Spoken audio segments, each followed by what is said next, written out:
Good evening, everybody, and welcome to another edition of the Sports Exchange. My name is Scott Morgan, the Motor City Mad Mouth, alongside of my co-host tonight, Mel Farr Jr. How you doing, Mel?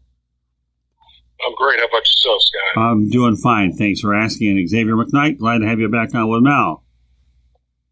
As always, it's great to be on with you guys.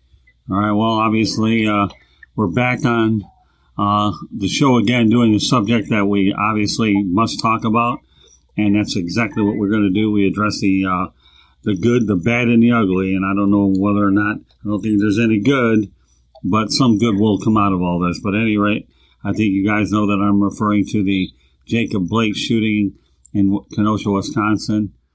Well, first of all, give me your overall thoughts about what took place. Bill, you go ahead and you start this one off. Okay, it's a shame. The first thing I thought of when I saw that, I was like, man, not again. And, you get to the point where you're just tired of having the same conversation over and over again and getting the same results. And that's what, that's the definition of insanity, doing the same thing over and over and over again and getting the same results. And, here we are, a few months after what happened to George Floyd, we're dealing with an unarmed black man getting shot 7 times in the back. And, it's unfortunate. I feel bad. And, Doc Rivers summed it up real well. And I heard some other people talking about it. It summed it up real well. And the bad thing, Doc said, man, he would love just to be a coach. But unfortunately, because he's a black man, he has to address these issues because people are going to stick a microphone in his face and ask him how he feels about this. And the same thing with the rest of the NBA players. Because of their skin color, somebody's going to put a microphone in their face and ask them how they feel about this when really all they want to do is play basketball. But because of the country that we live in and the two sets of laws that exist, unfortunately, they have to deal with this. And it's very difficult for people to understand the amount of stress that a black man has to deal with in the United States. I think Doc said it perfectly. Donald Trump is trying to drum up fear. He's trying to drum up fear that, if Biden is elected, then we're going to have a country of lawlessness. But, as black men, we live in fear every day. Right. Every day we walk out the door, whether it's fear for ourselves or fear for a brother or an uncle, a cousin, a son. We live in fear every day because our sin is our skin. And then the most troubling thing about it is that what happened 2 days ago with a young 17-year-old white kid with a long rifle, he shoots and kills 2 people and walks right past the police and they don't do anything to him. So you got police responding to a domestic disturbance. Guy gets shot and he's paralyzed from the waist down. They're out there trying to, hopefully, I'm assuming, trying to protect the protesters. And there's an instigator out there who shoots and kills 2 people and wounds another person. And he's walking down the street with his hands up right past the police. And people are telling the police that this guy just shot somebody and they do nothing to him. Nothing happens to him. And so that's what us as black people are talking about, the 2 different justice systems that exist in this country. All that stuff has to change, and I'm proud of what the players did. Somebody has to take a stance, and I think they're taking a stance, and they want to see real change. They don't want to see slogans. They don't want to see hashtags. They want to see, what are you guys willing to do? You say you care about us. What are you willing to do? Because they're the ones in power. They are able to pick up the phone and call people who are in power to make the necessary changes to our justice system. And like I said it before, America is operating exactly the way it was intended. When our founding fathers founded this country, the country and our justice system is operating exactly the way it's intended. It's not broken, so you can't fix something that's not broken. There's something systematically wrong with the current system that we have. So you have to do away with it completely and rebuild a new system. And that's what the players are wanting the owners to reach out to their political friends, their political allies, to do. Everybody, right now, everybody wants the black vote. Everybody wants the black vote. And, politicians will say whatever it is they need to say to get the vote. They always overpromise and underdeliver. Well, that's not good enough anymore. If politicians want our vote from the local level, from the city, local level, state level to the national level, they want our vote. We're going to demand certain things, and they have to follow through on it. Otherwise, there will be no peace. There will be no peace because these young kids, they aren't going for it. This generation right now, they're not going for it. They're not tolerating it. So I was happy to see what the NBA did and, taking a stand. And obviously the WNBA followed suit. So Major League Baseball teams did the same as well. Right. So it's time. It's overdue because I'm exhausted. I promise you, I'm tired of having the conversation because, of course, because I'm a black man, people are going to want my opinion on it. Right. It sucks. Well, I can tell you that. I'm tired of seeing it. Amazingly enough, it's funny. It's amazing how you say that, Mel, because when I first thought about this whole incident, and I knew that what we were going to be doing tonight, and I thought, we're back to this again show. You follow me? I've got better things to talk about than this, but I have a responsibility to talk about it, and that's what we're doing, and I'm glad that you're always able to do it, and this gives you your platform to speak out. But yeah, when I thought we're back to this show again, yeah, you have to do what you got to do. And go ahead, Xavier, because I want to introduce a couple of other points. Well, first, just speaking on the shooting, it absolutely devastated me. It traumatized me to see once again another unarmed black man being shot. He wasn't killed, but we learned from his father within the past few days that Jacob Blake is paralyzed from the waist down and he is not expected to walk again. So This absolutely traumatized me. Speaking on the young 17-year-old with the AR-15 shooting two people during a protest, of course, that's absolutely devastating too, but the end result to all of this is not surprising to me at all. But I'll go ahead and I'll say this too.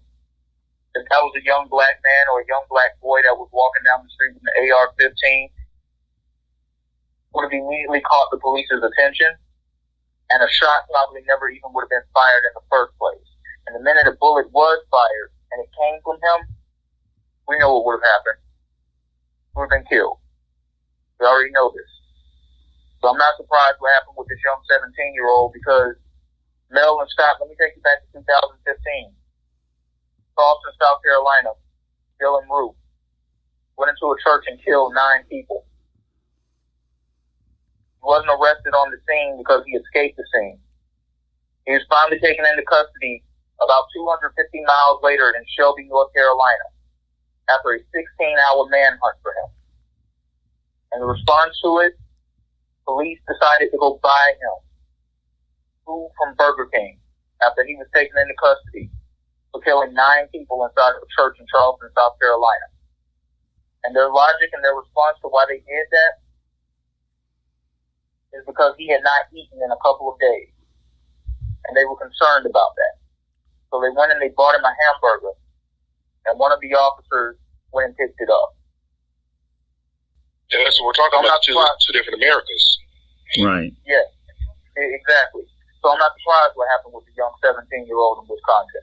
I'm not surprised that he got to walk down the street. I'm not surprised that he was not taken into custody until the very next morning. Now, I'll go ahead and I'll point this out right now. He has been charged with homicide, first-degree homicide, for the 2 people that were killed and another person who was seriously wounded by the gunfire that he caused during that protest in Kenosha, Wisconsin. And of course, we already know that the protest was as a result of the shooting of Jacob Blake.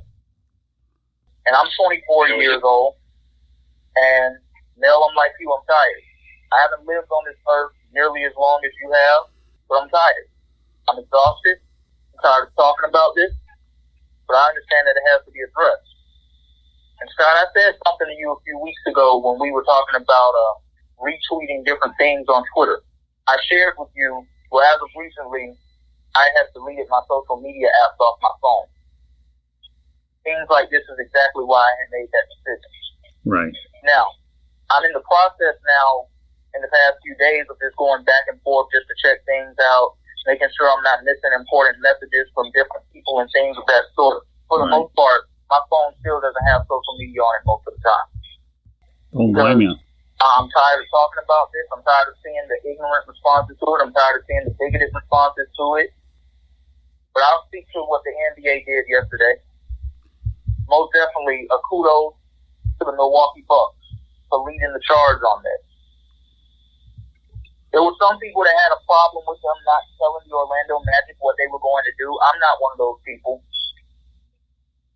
I actually like the fact that they waited until they did this, the time that they did it, to do it, because it put the pressure on everybody else at that point.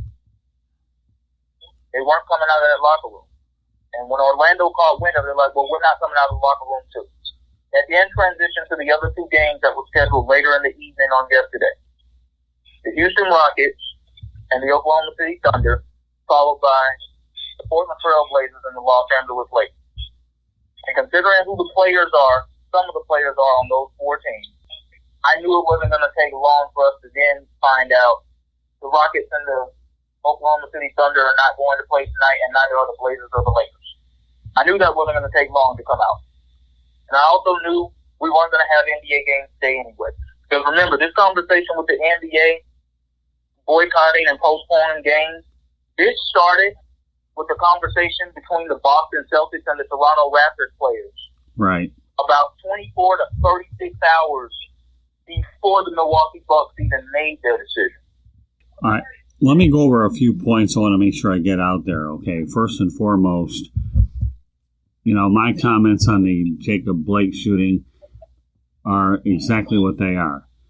An unfortunate act that we haven't learned anything in a couple months from the George Floyd situation. And again, this is disgusting. The one thing I will tell you right now is the Detroit Lions, a team that Mel and I are all too familiar with, decided to cancel practice and, set the early example. And I give the Lions a lot of credit. Their success on the field hasn't been very good. Mel and I wonder if it ever will be. We hope so, right? But they stepped up, canceled practice, and then their former quarterback, Dan Orlovsky, praised them. So it was good for them to get praise on national television for something off the field that was noble and fine. Unfortunately, the only thing with Dan Orlovsky, as a lot of football fans and Lions fans will tell you, is that during that 0-16 season, he dropped back in the end zone and ran out of the end zone that had a costly safety in a winnable football game. Not knocking Dan, but, he forgot that an NFL end zone was not a CFL end zone. You follow me, guys? Okay. But we'll take the praise, okay, for whatever it's worth. But the reality of the situation is, you're right. I think we're all worn out talking this thing. We really, really are. So, what can you do? So, now, Mel, you talked about the Doc Rivers press conference. I watched that a few times, and I could never get sick and tired of hearing that one because Doc Rivers, okay, to me, is the most classy, intelligent individual on the planet. He's a championship caliber person as well as a coach. And it comes from his heart as well as his head. And you're right, it's tough to be a coach, let alone the fact that he, being African-American, life is really tough. And I respect Doc Rivers, I always have, but this certainly only added to the respect that I have. So what he did was necessary. I'm glad he got it out there. Now, the Milwaukee Bucks against Orlando Magic. Who would be surprised that they're the first ones that decided to actually boycott? Milwaukee's 40 minutes away from Kenosha. So, naturally, it happened in their home state. And again, remember another thing, too, that we can't be lost sight in this whole thing. Sterling Brown had, as a civil lawsuit, I believe, against the police as well. So now one of their players was affected, and obviously he's one of the guys that spoke. So when you put things in perspective, I'm glad the Milwaukee Bucks went ahead and took it upon themselves and the other dominoes dropped on the NBA. But then we take this thing up to I-94 and the Milwaukee Brewers postponed their game against the Cincinnati Reds. I'm glad that each of those pro teams proceeded to do it. I mean, and then we can talk about the fact that the Packers went ahead and canceled practice today. So kudos for all those Brewers, the Brewers and the Bucks fans are doing it. I can only wonder what's going to happen going forward as time progresses. So, guys, continue the conversation. Well, Scott, I'll add on just simply by adding who the remainder of those 9 teams were around the NFL that canceled their practices today. Right. So those 9 teams were the Arizona Cardinals, the Chicago Bears, the Denver Broncos, the Green Bay Packers, the Indianapolis Colts, the Los Angeles Chargers, the New York Jets, the Tennessee Titans, and the Washington football team. And I'd like to give a special kudos right now to the Indianapolis Colts for the step further that they took with this today. They went as far today as making sure that every player on their team is registered to vote. From what we were told by reports, Jacoby Brissett, the team's quarterback, backup quarterback now more than likely, but he led the way on the charge for this. And that's a huge step in the right direction because we know the only way to really get things the way that we would like to see them going in the right direction, we have to put the people that we feel are best fit in office to help make those changes, to help change those laws, to help do all of these things. So that is a huge step in the right direction right there. Well, when you think of the Brewers and the Bucks, they did what they had to do. Ryan Braun was very outspoken that they had to do it, and they did. And there were a couple of former Brewers that are on Cincinnati as well. So what happened in MLB was necessary, and but they're playing doubleheader today. But the fact is, they made a statement on the day when they needed to. All right, Mel, go ahead and chime in, please. I think there's all great gestures, but I mean, again, we've seen this all before. I'm tired of the gestures. I'm tired of the hashtag. We need to see real action. What did they do with the day off? Did they make some phone calls with some folks and try to get some things done? I mean, what were we doing? So, I mean, again, those are all nice gestures. That's great. But at the end of the day, man, we need action. This has got to stop. I mean, this has to stop. And, the thing, it gets politicized. This is not a Republican problem or a Democratic problem. This is a humanity problem. And it has to stop. I was going to bed last night, and I couldn't believe that somebody would find some fault with what Doc Rivers said. And this guy is speaking from his heart. I mean, he's heartbroken.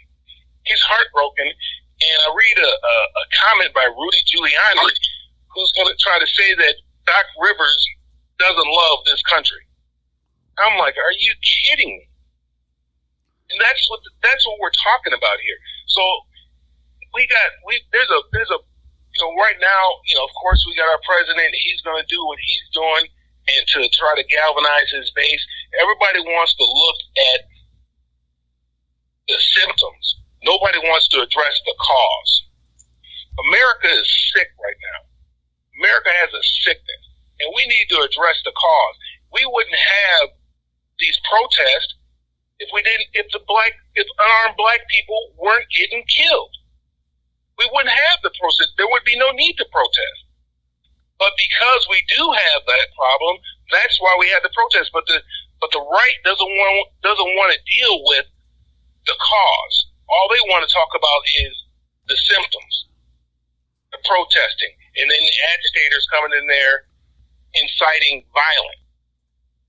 We got to start dealing with the sickness of America and start healing this country, and people have to really examine their hearts, have to really look within to fix this problem that we have, and we have to do it honestly. It has nothing to do with politics.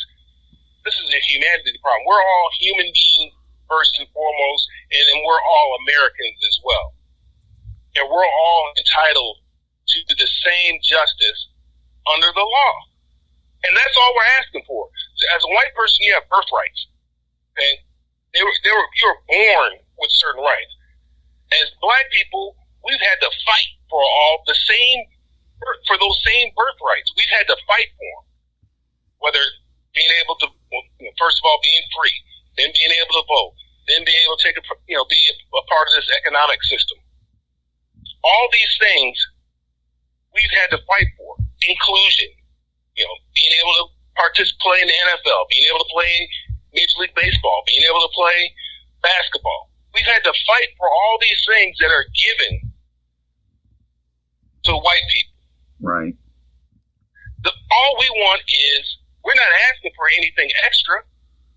We're just asking for those same birthrights. That's all we're asking for.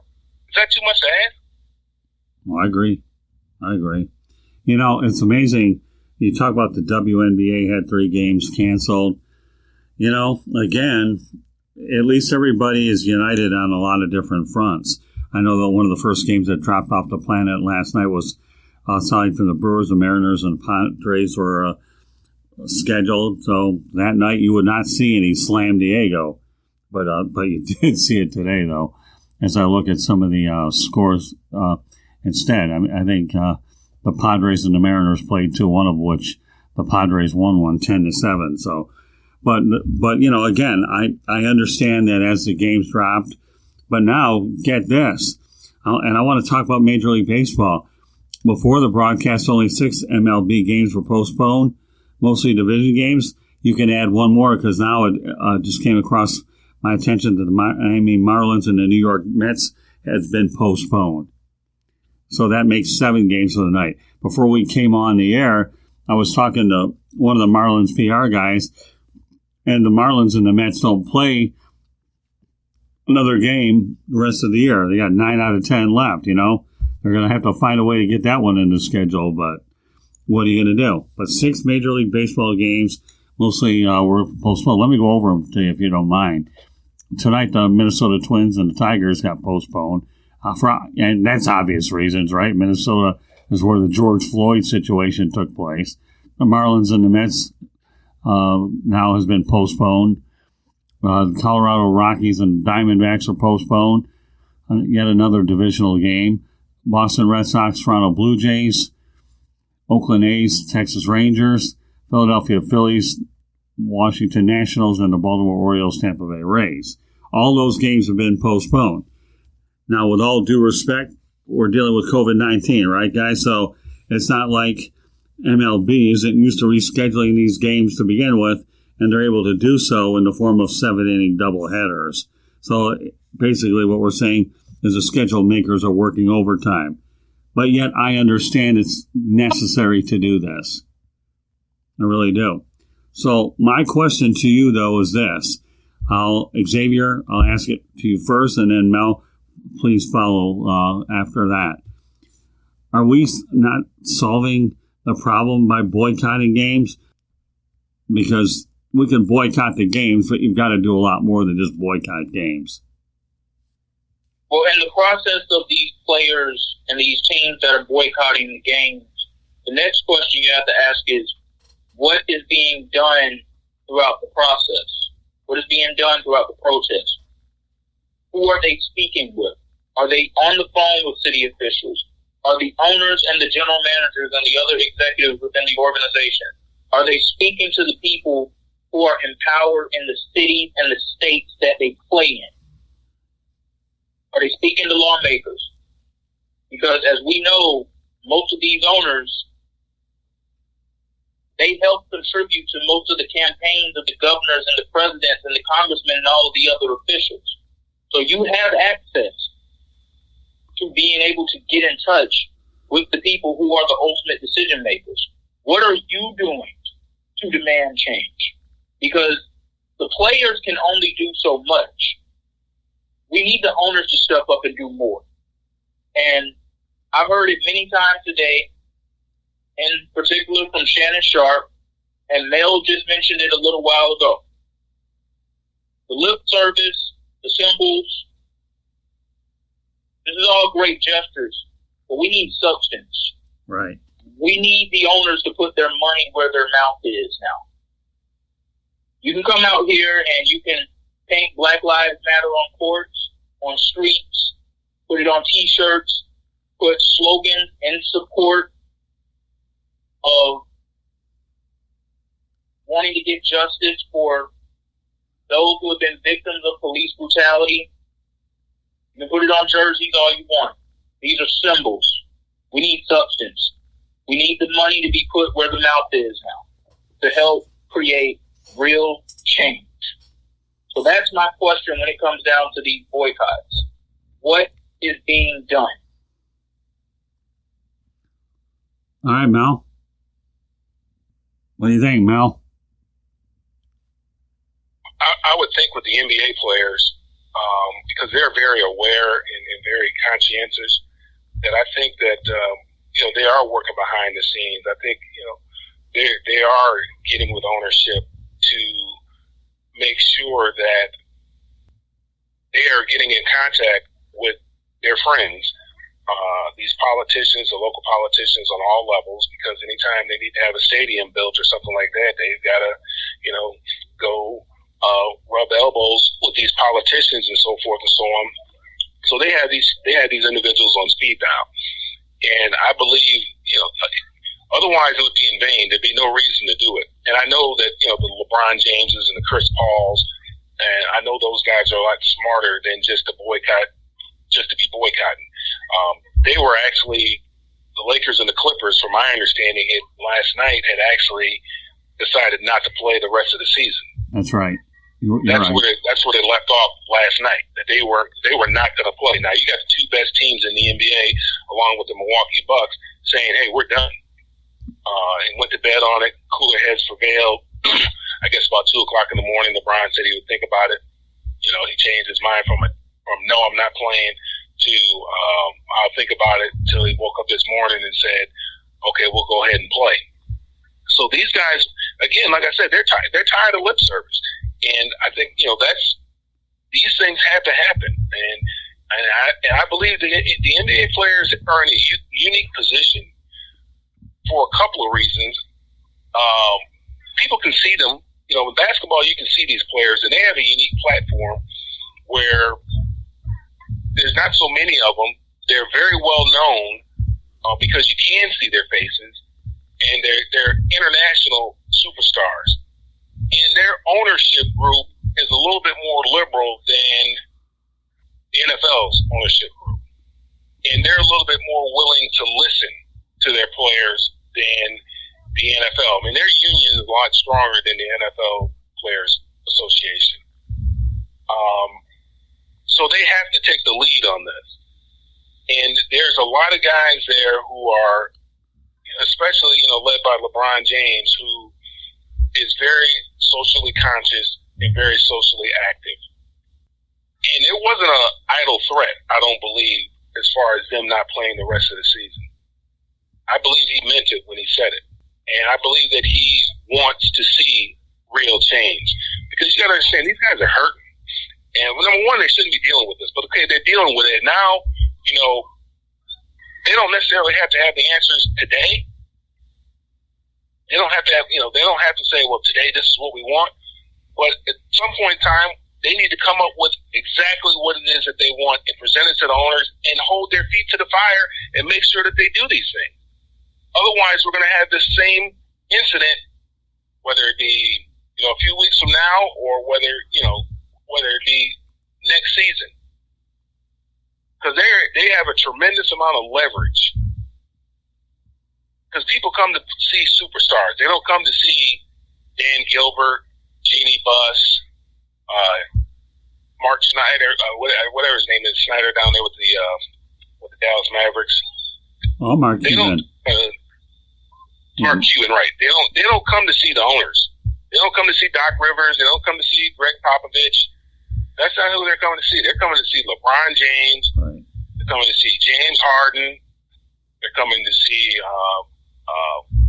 Damian Lillard, Steph Curry.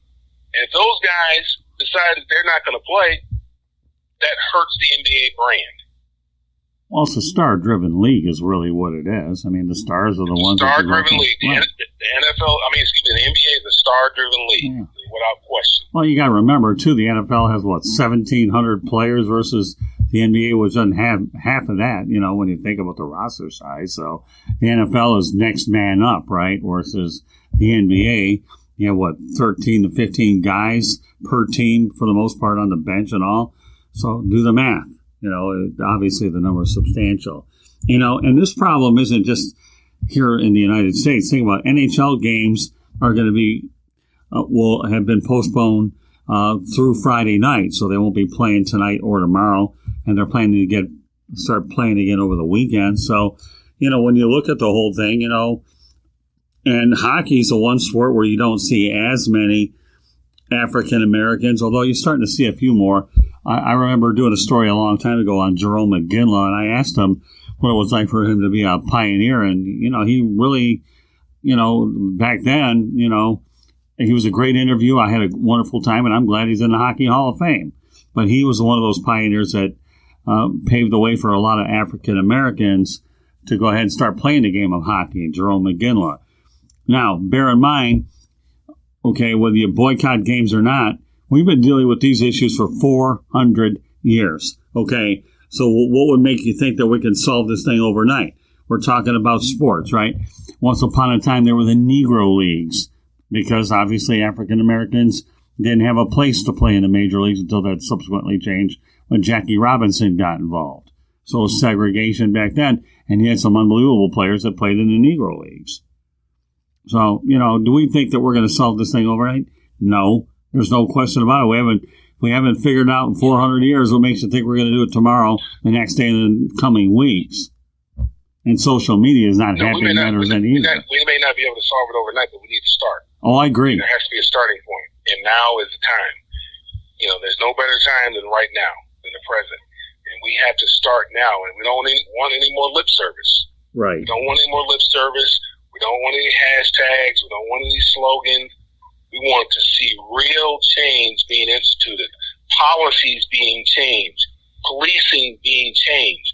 We want to have start the conversation about seeing those things being changed so that America, the United States of America, that a citizen, no matter what color they are, have the exact same rights, regardless of their color. I got to say that in December, my wife Candy and I spent a couple of days in Kenosha. In fact, that's an area that we were kicking the tires on down the road to get a place for like a summer place when we leave Florida. Now, again, we're not anywhere close to making that decision.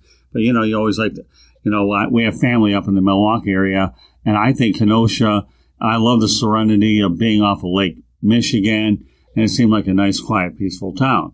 I feel bad that, unfortunately, it's in the news for all the wrong reasons, but that's how it is.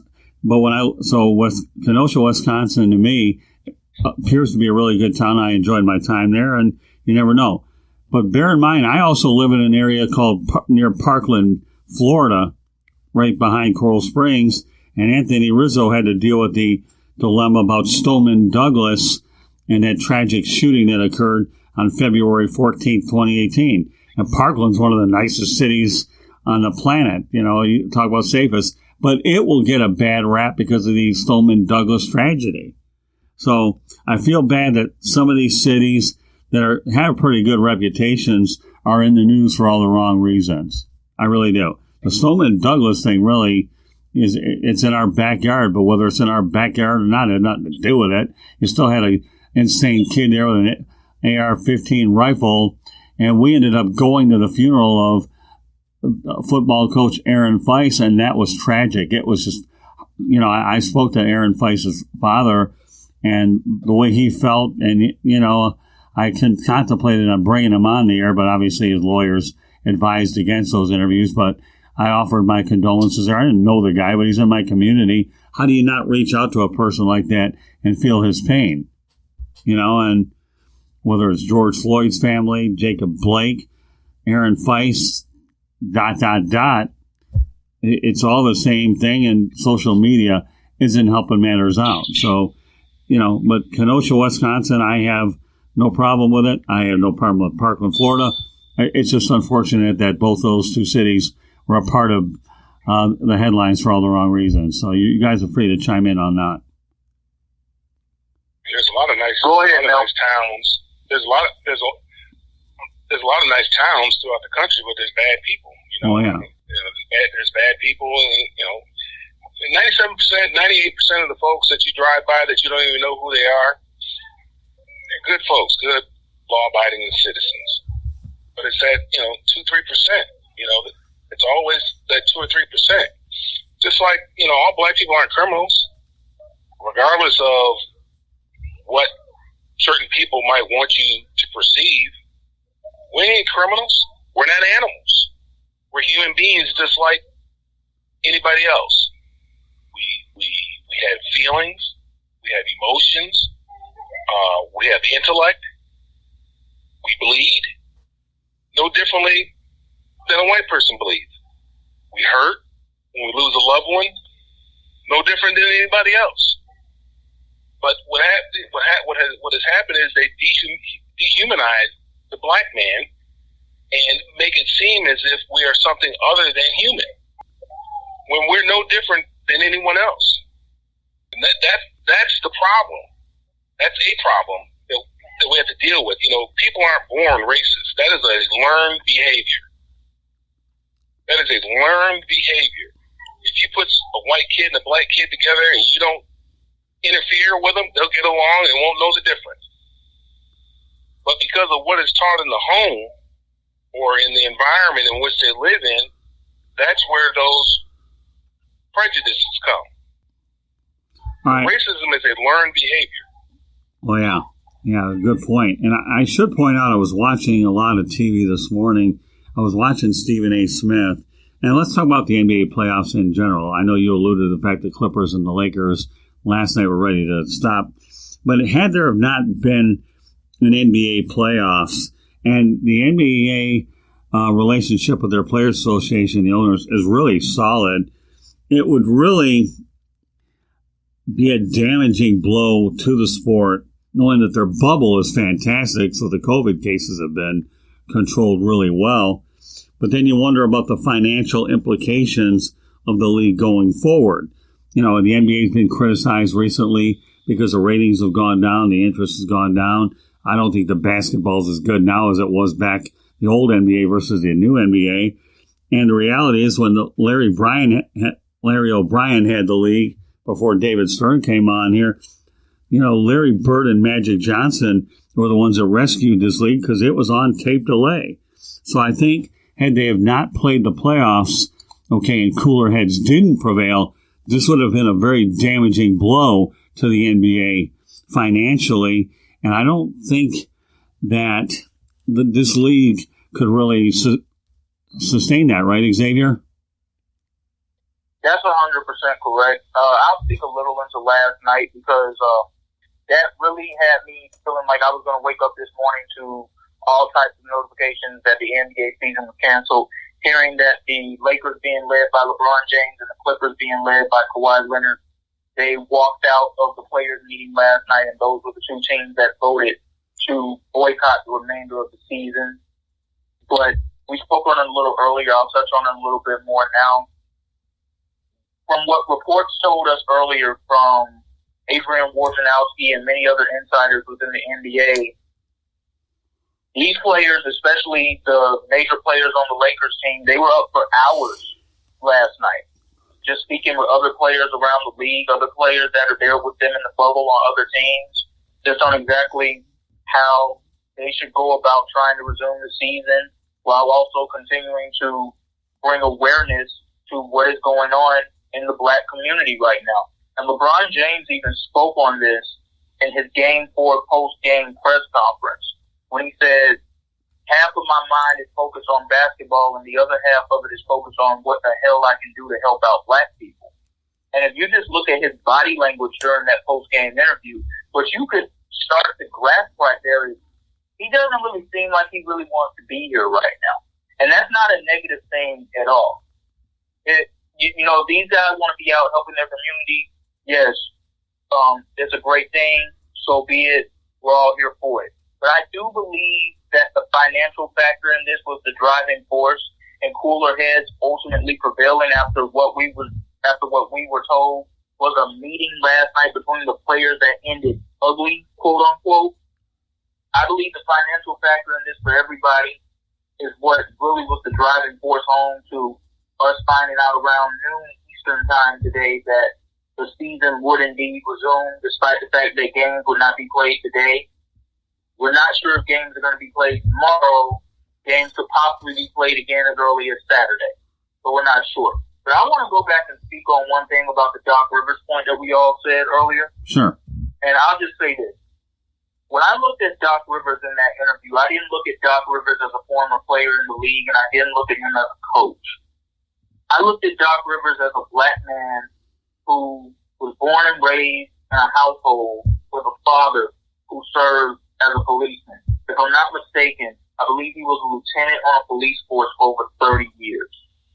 So you know that Doc Rivers has all of the ins and outs on what goes on in the police force, how they're trained, all the different conversations that his father had with him about how to handle himself with the police. Because just because you're a black kid and you have a black father who's a lieutenant on the police force, that doesn't take you away from the unfortunate instances that can happen involving police brutality.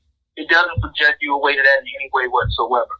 So you know that Doc Rivers, by his father being a former lieutenant on the police force, he's going to bring a full-out perspective of this from the law side of things. So I really appreciate everything that he had to say the other night. It was very deep, and he really educated me on some things on that night. But that's one thing that I want people to grasp in all of this is understand that, yes, he's coach of the Clippers. Yes, he's a former player in the league. Yes, he's a championship coach with the Celtics in 2008. But the Doc Rivers that you listen to speak that passionately and that emotionally in that post-game interview, and I'm not sure if this point has been driven home enough, is a black man whose father served as a lieutenant on a police force for over 30 years. Yeah, I mean, the bottom line is I was impressed with everything that Doc Rivers went ahead and said during his press conference. The man spoke from his heart. You can't do any better than speaking from your heart, and that's exactly what he did. And I definitely had feelings for him, and I can appreciate where he's coming from. Like every African-American, I appreciate everything that an African-American has to deal with. Mel, we'll go back to a situation that you mentioned on a previous broadcast, and that's this. You gave that great story about the gas station, right? And everybody, you pulled up and people looked at you differently. Why don't you go ahead and talk about that story again? Because I thought that was very good. Well, yeah, I mean, just being in LA and being young, and I'm 50 yards probably from my apartment complex. And I decided to stop somewhere on the way home to get something to drink. And I come out, 2 police officers are sitting on my car. And when I walk out, they say, "Hey, is this your car?" "Yeah, it's my car." "Yeah, is there a problem?" "Put your hands behind your back." "What?" "Put your hands behind your back." And they said, how'd you get this car?" And I knew what they were looking for. So I, being a little smart aleck, I said, "My dad's a dealer." And their eyes got all big. And I said, "My dad's a car dealer." And they said, "Oh, sit on the curb and just sit down there." And then they ran all my information, took my ID, ran all my information and so forth and so on. And once they found out that, I wasn't whoever they were looking for, I guess, I don't know. They went ahead and let me go. But I mean, I'm telling them, "Hey, I live right there. That's my apartment right there. I mean, I'm 50 yards. I mean, I could walk to the apartment. It's just, I just happened to be on my way home from somewhere, and that's the only reason why I was driving." But that's one of the incidents that I had. I mean, there was another incident when I was just driving in the car. It's a brand new car, and I'm on my way to my grandparents up there in Ladera Heights, and I get pulled over there by the Fox Hills Mall, and the same thing.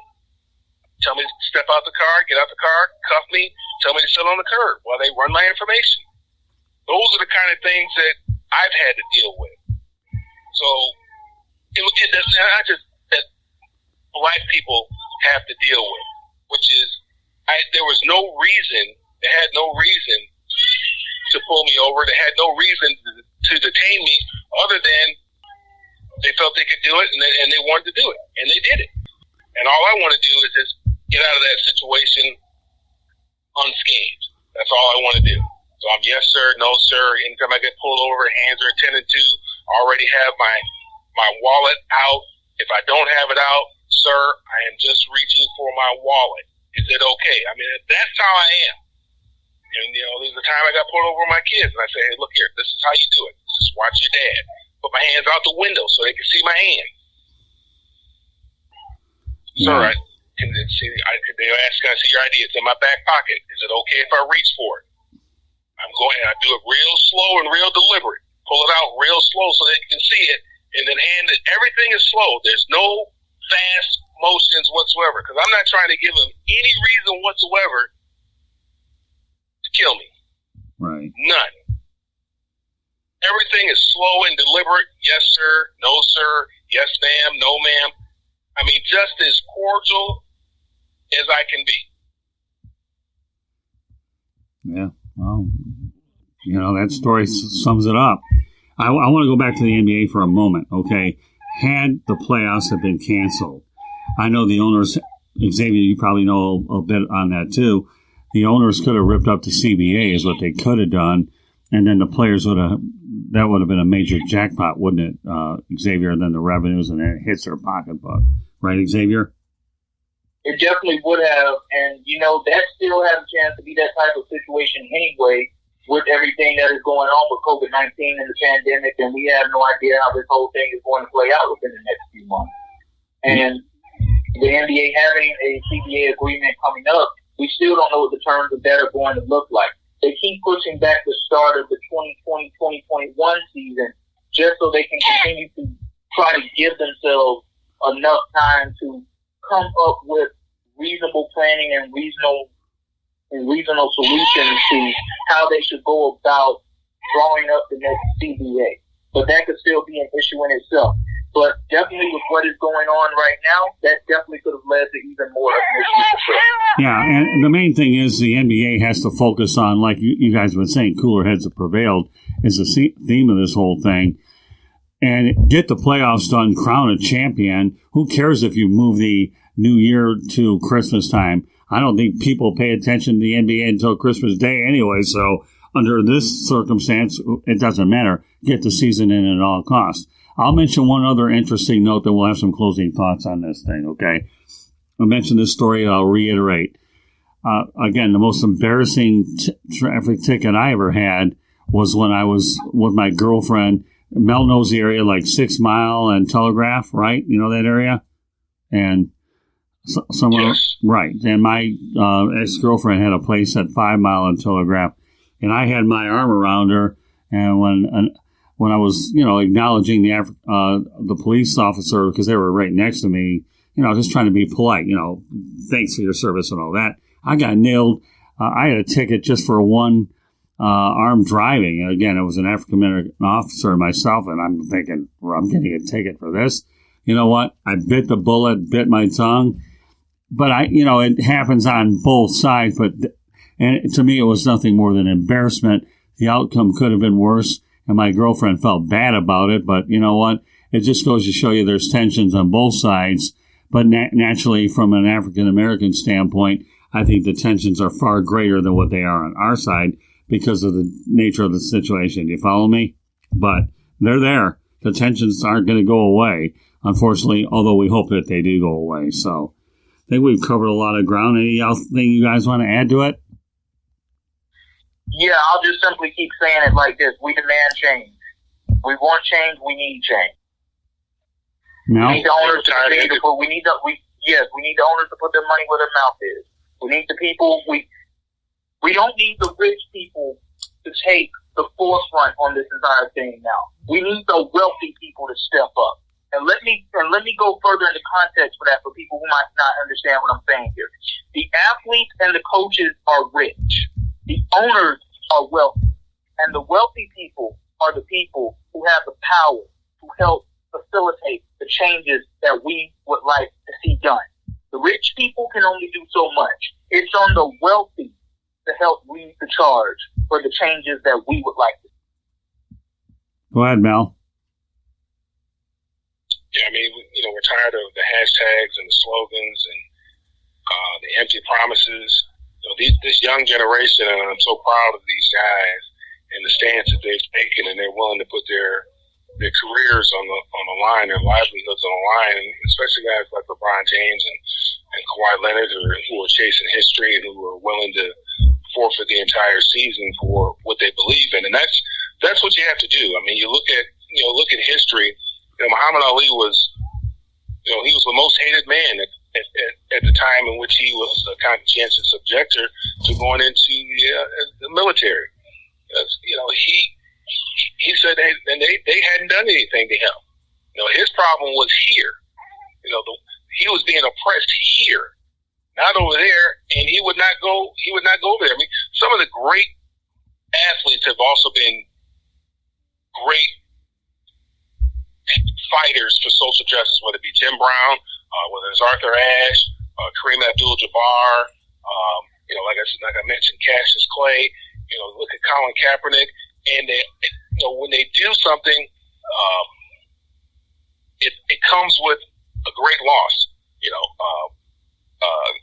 Smith and Carlos in the Olympics, the stand that they took in the 6'8" Olympics by wearing the black gloves and holding their fist up high. I mean, when they came home, man, these guys were hated. But now, you see that they were on the right side. What they were doing was right.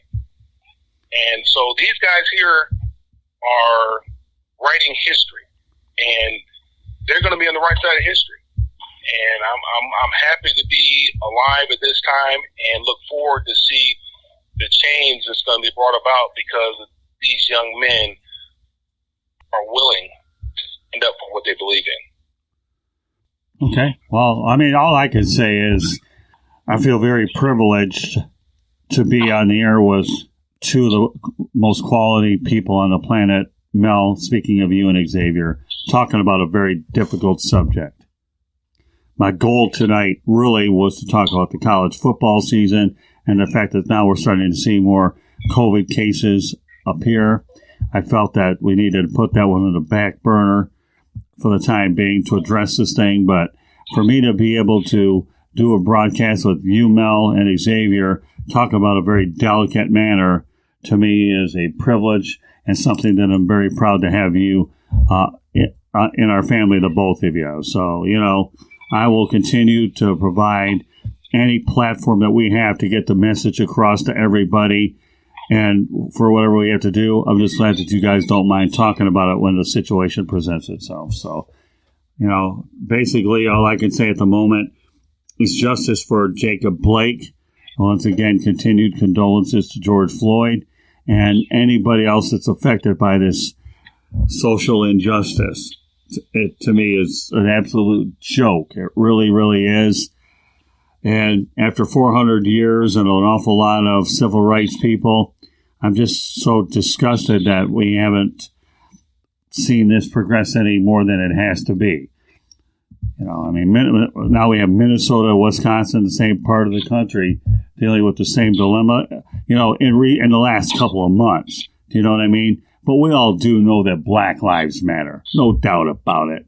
At some point or another, I hope that this election does breed change so that once and for all, we can have, I'll preface your words, Mel, much better leadership than what we're currently dealing with. Because right now, there's a lot of work to be done on a lot of fronts. It starts at the top and it has to triculate everywhere else. Scott, I'd like to add one final thing to everything that you just said. Sure. And that is, go arrest the cops that killed Breonna Taylor. Oh, yeah. Yeah, that's a start, that's an atrocity. That's just unbelievable that nobody's been arrested in that case. And how many months has that been now? That's been a while. It just doesn't. We're going on 5 months. We're going on 5, almost 6 months now. Yeah, that's what we're talking about. It's slow justice for them, but it's quick justice for us. For us, police officers, they're the judge, jury, and the executioner. That's not how it's supposed to be. That's why I try to tell my kids, hey, don't try to win the fight out there on the streets. Okay, I want you to come home to me. Because if you try to win it out there, the police officer is going to make a decision, and he's going to become the judge, the jury, and the executioner. And he'll get to go home to his family as if nothing happened. I'll add other. Go ahead, bite your tongue, and we'll deal with it in the courts. Just bite your tongue, and we'll just deal with it in the courts, and at least you're going to be alive. Whatever comes about, we can deal with it. But you're going to be here. That's what's most important. You know, that's an unfortunate conversation that you have to have with your children. Well, I'll add two other things before we wrap things up and let everybody know how they can get a hold of you. First of all, I do hope that Derek Chauvin gets the death penalty out in Minneapolis. Number one, Dylan Roof, the same outcome. You went out there and affected the lives of many, in fact, for that matter, the killer at Marjorie Stoneman Douglas. It's hard for me not to go out there and address these situations, but Dylan Roof, Derek Chauvin, I hope you get the death penalty. You know, the crimes that both of those two guys committed to me are worthy of that type of punishment. With that said, okay, well, I'll let Mel Farr lead off and let people know how they can get a hold of you, and then Xavier McKnight, and then I'll wrap it up.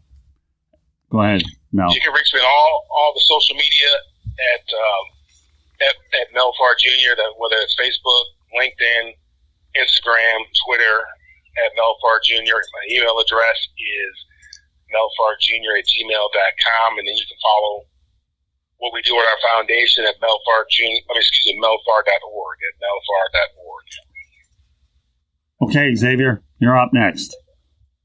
Yes, you can reach me on Twitter. You can follow me on Twitter at XTMCKNIGHII, the two I's at the end are capitalized. You can follow me on Instagram at XMCKNIGH22. You can send me a friend request and a follow request on LinkedIn and Facebook just by typing in Xavier McKnight. And you can catch more of my content here on the WSAN network by tuning in to The Real and the Rare every other Friday. Scott and I will be back in action next Friday on that platform. And don't forget that we'll be Zooming it, right, Xavier? Our last broadcast was a Zoom broadcast, so we had a good time. We'll have to get you into the Zoom thing, Mel, but our first act with Xavier and I worked out pretty well. So. And one other point I'd like to add before you go into the main other contact information. Sure. That show that we did last Friday on Zoom, that is now also up on my YouTube channel, ladies and gentlemen. All you have to do is type in Xavier McKnight, and you'll see a picture of me up there. My picture is now there on the WSAN Network's website for you to be able to see me. So you should be able to find my picture and find our video there, and you can tune into that entire broadcast. And I definitely encourage you to do so. Scott and I really provided some great information about hurricane season on that show last week. Yeah, it was on my personal Facebook page. I was so proud of it. So as we're able to go ahead and deal with the changes of technology, all of us here are definitely determined to make sure that we can find ourselves on many different fronts than what we're currently doing it now. Thanks for bringing that up, Xavier. With that said, you are listening to the Sports Exchange. To find this broadcast, you'll find it on Apple Podcasts, Spreaker, Spotify, iHeartRadio, Google Podcasts, or wherever you get your podcasts. I'll say it again. You can find the Sports Exchange on Apple Podcasts, Spreaker, Spotify, iHeartRadio, Google Podcasts, wherever you get your podcasts. And to get a hold of us, you can follow me on Twitter at Tribune South. That's the @ Tribune South. South Florida Tribune on Facebook, Instagram, South Florida Tribune. As Xavier mentioned, YouTube channel, South Florida Tribune. Our website, www.southfloridatribune.com. You'll find all the broadcasts on there. Our affiliates provide information, our media distribution partners, as well as columnists. You can email me at southfloridatribune@gmail.com. and LinkedIn Scott Morganroth as well. Following this broadcast here, we'll have 108 Stitches Baseball Talk. Stuart Hack will be my co-host, along with a guy named Greg Prince will be talking about the New York Mets as well as Major League Baseball. And we can't forget that Xavier McKnight and I do The Real and the Rare 2 times a month, and Xavier is a frequent contributor on other shows as well. So any closing thoughts, Xavier? We demand change. Also, we didn't speak on this earlier, so I'll speak on this as well. We send our heartfelt thoughts and prayers out to everybody who is dealing with Hurricane Laura right now. It has passed over an area in Louisiana, and from what I'm hearing, there are reports from the National Weather Service that this storm is now being downgraded back to just a heavy tropical storm right now at the moment. But there are still other states and other places that are awaiting the impact that this storm is going to bring. 3 fatalities have been confirmed so far, and we send our condolences out to those families as well. And once again, as we always say on our platform here, please continue to take COVID-19 seriously. This is still real. We are still dealing with this. The pandemic is not over. Wear your mask, put on your gloves, don't gather in large crowds, don't touch your face, and just continue to be vigilant, please. And thank you to everyone who is doing all of those things to help us try to fight this thing the best way that we can. Well, I couldn't have said any better myself, so I'm not going to even attempt, Mel. So on behalf of Mel Farr Jr. and Xavier McKnight, my name is Scott Morgan, Roth the Motor City Madmouth. Thank you for joining us on this edition of the Sports Exchange, and we'll look forward to doing it again next week. Good night, everybody.